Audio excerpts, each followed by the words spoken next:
Lunch ಬ್ರೇಕ್ನಲ್ಲಿ ಮೊದಲ story. ಬಿಕ್ಲು ಶಿವನ murder case ವಿಚಾರಕ್ಕೆ ಸಂಬಂಧಪಟ್ಟಂತೆ ಈಗ ಆಲ್ರೆಡಿ ಅರೆಸ್ಟ್ ಆಗಿರುವಂಥ ಬೈರತಿ ಬಸವರಾಜ್ ಈಗ 7 ದಿನ ಕಸ್ಟಡಿಗೆ. ಮಾಜಿ ಸಚಿವ ಬಿಜೆಪಿ ಶಾಸಕ ಬೈರತಿ ಬಸವರಾಜ್ಗೆ 7 ದಿನದ ಸಿಐಡಿ ಕಸ್ಟಡಿಗೆ ವಿಧಿಸಿ 42ನೇ ಎಸಿಜೆಎಂ ಕೋರ್ಟ್ನ ಜಡ್ಜ್ ಆದೇಶಿಸಿದ್ದಾರೆ. ಬಿಜೆಪಿ ಎಂಎಲ್ಎ ಬೈರತಿ ಬಸವರಾಜ್ಗೆ ಫೆಬ್ರವರಿ 21ರವರೆಗೂ ಸಿಐಡಿ ಕಸ್ಟಡಿಗೆ ವಿಧಿಸಲಾಗಿರುವುದು. ಕೋರಮಂಗಲದ ಜಡ್ಜ್ ನಿವಾಸಕ್ಕೆ ಸಿಐಡಿ ಟೀಮ್ ಅವರನ್ನ ಕರ್ಕೊಂಡು ಬಂದಿರುತ್ತೆ.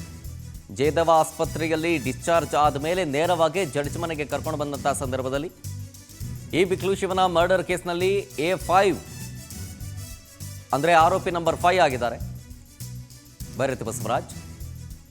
ಮೊದಲಿಗೆ ಅವ್ರು ಯಾರು ಏನು ನನಗೆ ಗೊತ್ತೇ ಇಲ್ಲ, ಅಂದರೆ ಇದರಲ್ಲಿ ಅರೆಸ್ಟ್ ಆಗಿರುವಂಥ A1 ಜಗ್ಗ ಇದ್ದಾನಲ್ಲ, ಆತ ಯಾರು ಏನು ಎತ್ತ ಅಂತ ನನಗೆ ಗೊತ್ತೇ ಇಲ್ಲ ಅಂತ ಸುಳ್ಳು ಹೇಳಿದರು. ನೋಡೇ ಇಲ್ಲ, ಪರಿಚಯ ಇಲ್ಲ ಅಂತ. ಆದರೆ ಹೋದಲ್ಲಿ ಬಂದಲ್ಲಿ ಎಲ್ಲ ಕಡೆ ಓಡಾಡಿರುವಂಥ ಒಂದಷ್ಟು ಫೋಟೋಸ್ಗಳು ಸಿಕ್ಕಿದ್ದಾವೆ. ಸುಳ್ಳು ಹೇಳಿದ್ದಾರೆ. ಅದಾದಮೇಲೆ ಈ ಥರ ಇವರನ್ನು ಅರೆಸ್ಟ್ ಮಾಡಬೇಕು ಅಂತ ನೋಡಿದಾಗ ಫೋನ್ ಸ್ವಿಚ್ ಆಫ್ ಮಾಡ್ಕೊಂಡು ಎಸ್ಕೇಪ್ ಆಗಿದ್ದರು ಹಲವು ದಿನಗಳ ಕಾಲ. ಹೊರಗಡೆನೇ ಇದ್ಕೊಂಡು ಆಂಟಿಸಿಪೇಟರಿ ಬೇಲ್ಗೆ ಬಹಳಷ್ಟು ಪ್ರಯತ್ನ ಪಟ್ಟರು. ಹೈಕೋರ್ಟ್ನಲ್ಲೂ ಪ್ರಯತ್ನ ಪಟ್ಟರು, ಆಗಲಿಲ್ಲ, ವಿಫಲರಾದರು. ಸುಪ್ರೀಂ ಕೋರ್ಟ್ ಮೊರೆ ಹೋದರೂ ಕೂಡ ಅಲ್ಲೂ ಕೂಡ ವಿಫಲವಾದ ಕಾರಣ ಆಸ್ಪತ್ರೆಯಲ್ಲಿ ಟ್ರೀಟ್ಮೆಂಟ್ ಆದ ನಂತರ ಅವರನ್ನು ಕೋರ್ಟ್ಗೆ ಹಾಜರುಪಡಿಸಿದ ಸಂದರ್ಭದ ಒಂದಷ್ಟು ವಿಡಿಯೋಸ್ಗಳನ್ನು ಗಮನಿಸ್ತಾ ಇದ್ದೀರಿ ನೋಡಿ.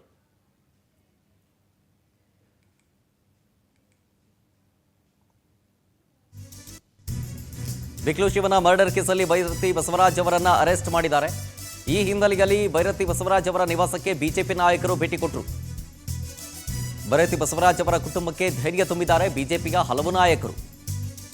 ಬಿಜೆಪಿ ರಾಜ್ಯಾಧ್ಯಕ್ಷ BY ವಿಜಯೇಂದ್ರ, ಸಂಸದ ಗೋವಿಂದ ಕಾರಜೋಳ, ಮಾಜಿ ಶಾಸಕರಾದ ವರ್ತೂರು ಪ್ರಕಾಶ್, ಪ್ರೀತಮ್ ಗೌಡ ಸೇರಿದಂತೆ ಹಲವು ಬಿಜೆಪಿ ನಾಯಕರು ಬೈರತಿ ಬಸವರಾಜ್ ಅವರ ಕುಟುಂಬದ ಜೊತೆಗೆ ನಾವಿದ್ದೀವಿ, ಕಾರ್ಯಕರ್ತರು ಯಾವುದೇ ಆತಂಕ ಪಡೋದು ಕೂಡ ಬೇಡ, ನಾವು ನಿಮ್ಮ ಜೊತೆಗಿದ್ದೀವಿ ಅಂತ BY ವಿಜಯೇಂದ್ರ ಅವರು ಧೈರ್ಯ ತುಂಬಿದ್ದಾರೆ ಅವ್ರ ಫ್ಯಾಮಿಲಿಗೆ.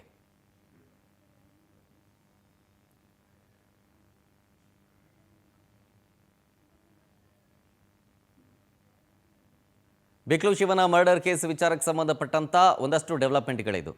ಒಂದು ಕಡೆ ಬೈರತಿ ಬಸವರಾಜ್ ಅವರನ್ನು ಕೋರ್ಟ್ಗೆ ಹಾಜರುಪಡಿಸಿ ಈಗ ಕಸ್ಟಡಿಗೆ ಪಡ್ಕೊಂಡಿದ್ದಾರೆ 7 ದಿನ. ಮೀನ್ವೈಲ್ ಬಿಜೆಪಿ ನಾಯಕರು ಬೈರತಿ ಬಸವರಾಜ್ ಅವರ ಮನೆಗೆ ಭೇಟಿ ಕೊಟ್ಟು ಅವರ ಕುಟುಂಬಸ್ಥರಿಗೆ ಧೈರ್ಯ ತುಂಬುವಂಥ ಕೆಲಸಗಳಾಗಿದ್ದಾವೆ. ಆಸ್ಪತ್ರೆಯಿಂದ ಕೋರ್ಟ್ಗೆ ಹಾಜರುಪಡಿಸುವಂಥ ಸಂದರ್ಭದ ಒಂದಷ್ಟು ವಿಜುವಲ್ಸ್ಗಳನ್ನು ಗಮನಿಸ್ತಾ ಇದ್ದೀರಿ. 7 ದಿನ CID ಕಸ್ಟಡಿಯಲ್ಲಿ. ಕಸ್ಟಡಿಯ ಸಂದರ್ಭದಲ್ಲಿ ಹಲವು ಪ್ರಶ್ನೆಗಳನ್ನು ಕೇಳಲಾಗುತ್ತೆ. ಯಾಕೆಂದರೆ ಈ ಹಿಂದೆ ಪ್ರಾಥಮಿಕ ಹಂತದ ವಿಚಾರಣೆಯ ಸಂದರ್ಭದಲ್ಲಿ ಈ ಮರ್ಡರ್ ಕೇಸ್ನ A1 ಜಗ್ಗ ಯಾರು ಅಂತ ಗೊತ್ತಿಲ್ಲ ಅಂತಂದಿದ್ರು. ಅಲ್ಲೇ ಲಾಕ್ ಆಗಿದ್ದು ಇವರು. ಡೀಟೇಲ್ಸ್ ಕೊಡ್ತಾರೆ ಇನ್ನಷ್ಟು ನಮ್ಮ ಪ್ರತಿನಿಧಿ ಆನಂದ್ ಲೈವ್ನಲ್ಲಿ. ಆನಂದ್, ಬೈರತಿ ಅವರನ್ನು ಕೋರ್ಟ್ಗೆ ಹಾಜರುಪಡಿಸಿ 7 ದಿನ ಕಸ್ಟಡಿಗೆ ಪಡ್ಕೊಂಡಿದ್ದಾರೆ ಈಗ CID ಟೀಮ್. ಮೀನ್ವೈಲ್ ಬಿಜೆಪಿ ನಾಯಕರು ಬೈರತಿ ಅವರ ಕುಟುಂಬಕ್ಕೆ ಅಂದರೆ ಧೈರ್ಯ ತುಂಬುವಂಥ ಕೆಲಸಗಳಾಗಿರೋದು. ಎರಡೂ ವಿಚಾರಕ್ಕೆ ಸಂಬಂಧಪಟ್ಟಂಥ ಒಂದಷ್ಟು ಡೆವಲಪ್ಮೆಂಟ್ಗಳ ಮಾಹಿತಿ ಕೊಡೋದಾದರೆ. ಶರತ್, ಪ್ರಮುಖವಾಗಿ ಇವತ್ತು ಮಧ್ಯಾಹ್ನ ಬೈರತಿ ಬಸವರಾಜ್ ಅವರನ್ನ ಕೋರಮಂಗಲದ ನ್ಯಾಯಾಧೀಶರ ಮುಂದೆ ಹಾಜರುಪಡಿಸಲಾಯಿತು. ಈ ವೇಳೆ ನ್ಯಾಯಾಧೀಶರು ಇದೇ ಫೆಬ್ರವರಿ 21ರವರೆಗೆ ಅಂದ್ರೆ 7 ದಿನಗಳ ಕಾಲ CID ಕಸ್ಟಡಿಗೆ ಕೊಟ್ಟು ಆದೇಶವನ್ನ ಕೊಟ್ಟಿರ್ತಕ್ಕಂಥದ್ದು. ಹಾಗಾಗಿ ಅವರನ್ನ CID ಕಚೇರಿಗೆ ಕರೆದುಕೊಂಡು ಬಂದು ಅಲ್ಲಿ ಇನ್ನಷ್ಟು ವಿಚಾರಣೆ ನಡೆಸತಕ್ಕಂಥ ಒಂದು ಸಾಧ್ಯತೆ ಇದೆ. ಪ್ರಮುಖವಾಗಿ ಅವರಿಗೆ ಹೃದಯ ಸಮಸ್ಯೆ ಇದ್ದಂತ ಒಂದು ಹಿನ್ನೆಲೆಯಲ್ಲಿ 2 ದಿನಗಳಿಂದ ಅವರಿಗೆ ECG ಅನ್ನ ಮಾಡಲಾಗಿತ್ತು. ಜೊತೆಗೆ ಆ ವೇಳೆ ಪಾಸಿಟಿವ್ ಕೂಡ ಬಂದಿತ್ತು. ಈಗ ಅವರಿಗೆ ನಾರ್ಮಲ್ ಬಂದಿರತಕ್ಕಂಥ ಒಂದು ಹಿನ್ನೆಲೆಯಲ್ಲಿ ಪೊಲೀಸರು ಜಡ್ಜ್ ಮುಂದೆ ಹಾಜರು ಮಾಡಿ ಇವತ್ತು ಕಸ್ಟಡಿಗೆ ತೆಗೆದುಕೊಂಡಿರ್ತಕ್ಕಂಥದ್ದು.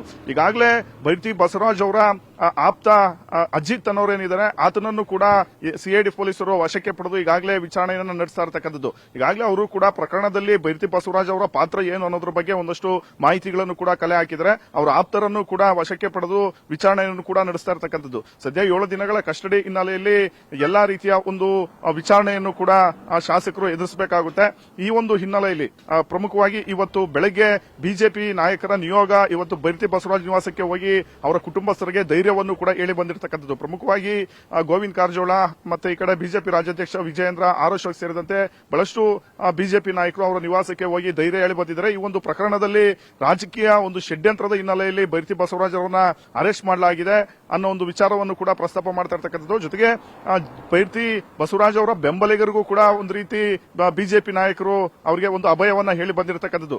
ಸದ್ಯ ಇವರನ್ನ 7 ದಿನಗಳ ಕಾಲ ಕಸ್ಟಡಿ ಪಡೆದುಕೊಂಡಿರತಕ್ಕಂಥ ಒಂದು ಹಿನ್ನೆಲೆಯಲ್ಲಿ 7 ದಿನಗಳನ್ನು ಕೂಡ ಅವ್ರನ್ನ ಮತ್ತಷ್ಟು ವಿಚಾರಣೆಯನ್ನ ಎದುರಿಸಬೇಕಾಗುತ್ತೆ. ಜೊತೆಗೆ ಅವರ ಆಪ್ತರನ್ನು ಕೂಡ ಇನ್ನಷ್ಟು ಜನರನ್ನ ವಿಚಾರಣೆಗೆ ಪಡೆದುಕೊಳ್ತಕ್ಕಂಥ ಸಾಧ್ಯತೆಯೂ ಕೂಡ ಇದೆ. ಶರತ್, ಥ್ಯಾಂಕ್ ಯು ಆನಂದ್ ಡೀಟೇಲ್ಸ್ಗಾಗಿ.